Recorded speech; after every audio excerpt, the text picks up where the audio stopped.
Hello అండి. ఈరోజు non వెజ్‌లోకైనా, వెజ్‌లోకైనా దేంట్లోకైనా సరిగ్గా ఉండే బగారా రైస్‌ని ఇంట్లోనే సింపుల్‌గా ఎలా ప్రిపేర్ చేసుకోవాలో చూపించబోతున్నాను. దానికి నేను ఒక కుక్కర్ తీసుకొని కొంచెం oil, ghee and whole masala దినుసులు యాడ్ చేసేసుకొని, కొంచెం కరివేపాకేసుకొని, సన్నగా తరుక్కున్న ఆనియన్, పచ్చిమిర్చి అవి కూడా బాగా ఫ్రై అయిన తర్వాత ఫ్రెష్‌గా తీసుకున్న అల్లం వెల్లుల్లి పేస్ట్ యాడ్ చేసేసుకోవాలి.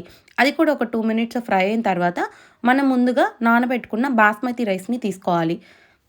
నేనిక్కడ కప్పుకి 1 కప్ ఆఫ్ రైస్‌కి 1 ½ కప్ ఆఫ్ వాటర్ తీసేసుకొని యాడ్ చేసేసుకొని, ఇక్కడే మనకి టేస్ట్‌కి సరిపడా సాల్ట్ అనేది అడ్జస్ట్ చేసేసుకొని, ఒక 2 విజిల్స్ వచ్చిన తర్వాత 15 మినిట్స్ పక్కన పెట్టుకొని తీసుకుంటే, ఇలా ఫ్రెష్‌గా మీకు బగారా రైస్ అనేది రెడీ అయిపోతుంది. నేను దీంట్లోకైతే పన్నీర్ గ్రేవీ కర్రీ అనేది కాంబినేషన్‌గా చేశాను. వెజ్, నాన్ వెజ్ దేంట్లోకైనా కానీ ఇంట్లోనే సింపుల్‌గా, ఈజీగా ప్రిపేర్ చేసేసుకోవచ్చు. మెతుకు కూడా అంటుకోకుండా చాలా బాగా వచ్చింది. ఫుల్ వీడియో కావాలంటే కామెంట్ చేయండి. లైక్